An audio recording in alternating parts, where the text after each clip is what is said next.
friendship. You want the best for others and let them free to be who they are. That's amazing. So don't try to make anyone conform to what you want in life. Just let them be who they want. If that makes them happy, as long as they're not harming anyone, then that's fine.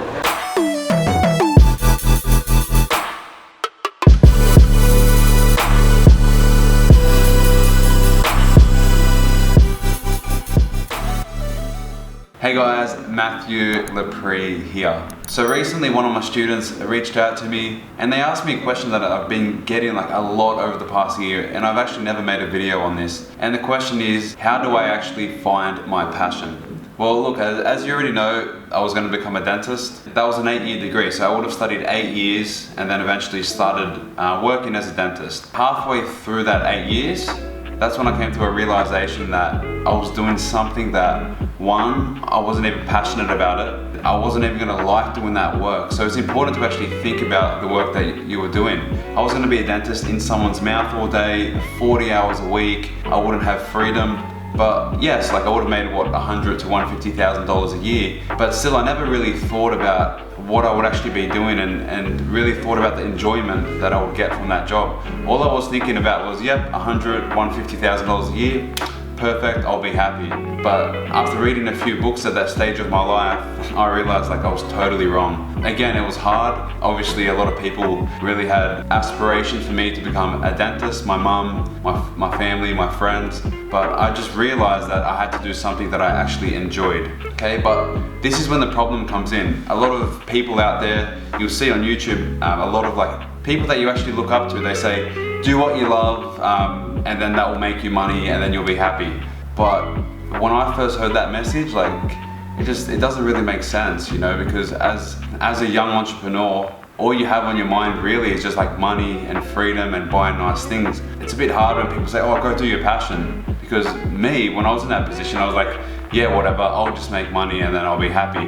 What I've actually done now is figured out the best way to actually make it work, and no one has actually taught it this way.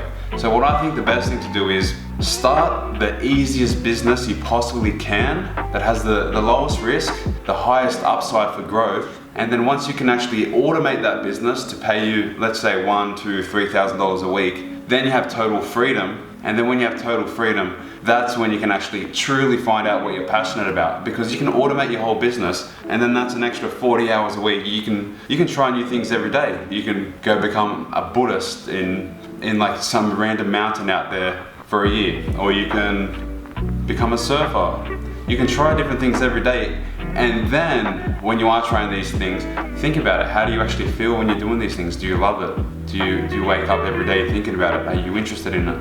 And then do that, because if you truly can find something that you just love and there's no money attached, then that's it. That's the pure essence. So make sure you keep that in mind. Okay, so when it comes to the businesses that we're going to talk about, that are the best businesses, the easiest businesses to start, there's basically a few categories. So firstly, a consulting business is very good. So an example of a consulting business might be a marketing agency. So you usually work with local businesses or different businesses in the world.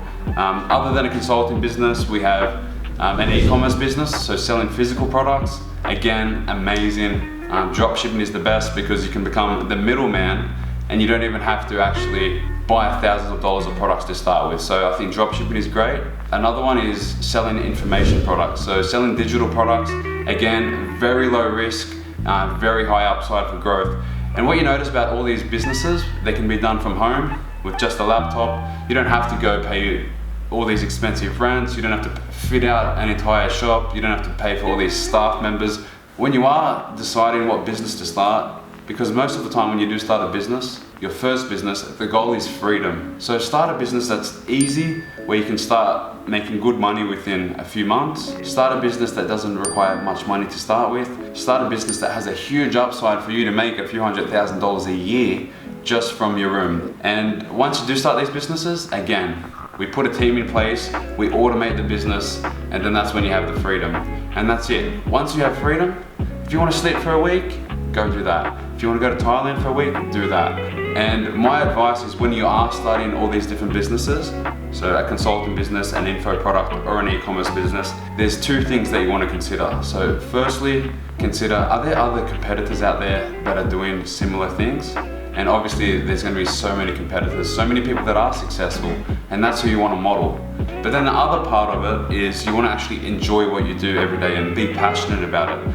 So think about, like, what are your interests? Like, what do you like doing? If money wasn't involved, what would you be interested in? And let me give you an example. Let's just say you want to start an e-commerce business selling physical products, and something that you do on the side is, maybe you're a gamer, you love playing like Halo, or you love playing Call of Duty or Fortnite. Then maybe the product that you want to sell would be something that actually solves the problem of a market that you know so well. So if you're a person that plays games, maybe you have a chair that's uncomfortable and it's not comfortable to sit on after playing a game for 8 hours. So you might create a chair, or you might start drop shipping a chair that is so comfortable, maybe it just massages you while you play. And you're going to be a lot more interested in selling that product just because you have a genuine interest, you understand the market, and then you can actually relate to the problems that the market is having because you had those same problems. So once we've got that, then we put different systems and processes in place to automate that business. Once it's automated, then we have our free time. Once we have our free time, try new things every day. Research in Google, things to try. Try skydiving, just explore life. And then in that moment, reflect a lot. Think about how you feel doing all these things. And that's it. That's the true way that you can actually figure out what you're passionate about. Take care, guys.